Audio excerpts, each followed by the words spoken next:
avons le plaisir d'attraper Joey Savoie sur la route du circuit PGA Tour America saison 2025. Pour situer les gens qui nous écoutent, l'enregistrement de cette entrevue est fait après le premier tournoi, le premier événement disputé en Argentine. Joey, donc tu es de retour dans tes valises pour les prochaines semaines. Comment vas-tu d'abord? Ça va très bien. Je suis content de te parler aujourd'hui, Jean-Sébastien. Ça va très bien au soleil du Brésil en ce moment et la chaleur, je dirais même une canicule extrême. Donc, somme toute, à te parler dans cette chaleur humide, je suis très content d'être avec toi.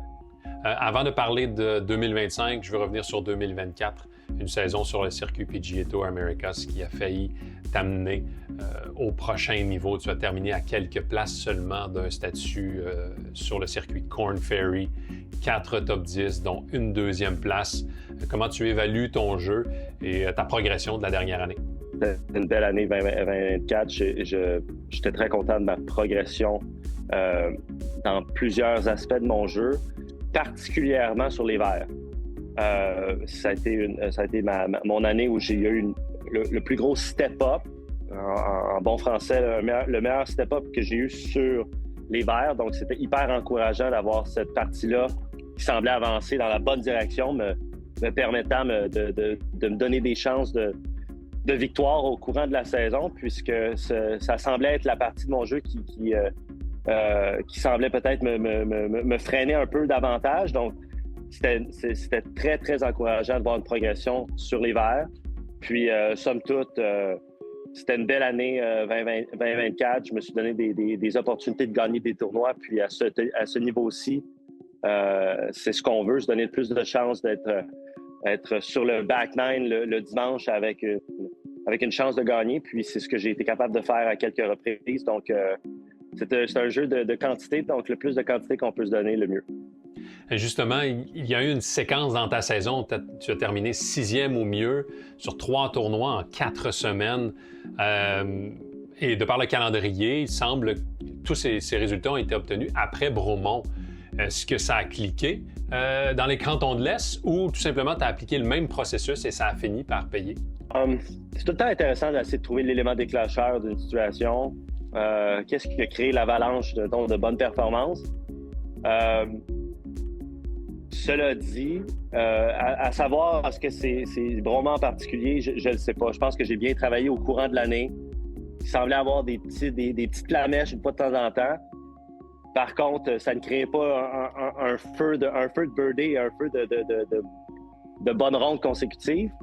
Je pense qu'à jouer au Québec est tout le temps un déclencheur parce que comme pression interne, externe de plus, donc ça t'expose davantage. Toutefois, je faisais des bonnes choses, je travaillais très bien, j'avais un bon plan.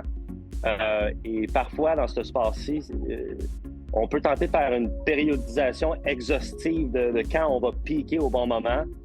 Parfois, c'est juste un peu une surprise. Puis, c'est un peu la beauté de ce sport-là. On ne sait jamais quand tu vas atteindre ton apogée. Il s'agissait de croire qu'il allait avoir un déclic. Puis, ça s'est produit après ce tournoi-là. On vient parler nécessairement de Bromont. Il faut le mentionner, le tournoi est de retour au Québec en 2025. Excellente nouvelle, c'est prévu pour la semaine du 7 juillet, donc les rondes de compétition seront du 10 au 13. T'en as fait un peu allusion, jouer à la maison, ça représente quoi pour toi? C'est un peu l'équivalent d'un joueur de tennis d'équipe canadienne qui s'en vient jouer à Montréal. Donc, c'est un peu le même feeling. Il y a un sentiment de retrouvailles, il y a un focus qui est peut-être plus présent, omniprésent, puisque puis l'organisation en général avec Martin Charles et son équipe font un super bon travail. Donc j'espère que ça va être encore un bel événement cette année. Quels sont tes points d'emphase pour 2025 pour faire en sorte que tu puisses justement aller chercher ces quelques points manquants pour te permettre d'atteindre le Korn Ferry? Je te dirais que ma périodisation, elle est assez simple. Techniquement, il me reste 5 tournois dans cette session-ci, puis c'est 5 majeurs. Donc, je vais tenter de piquer sur 5 semaines.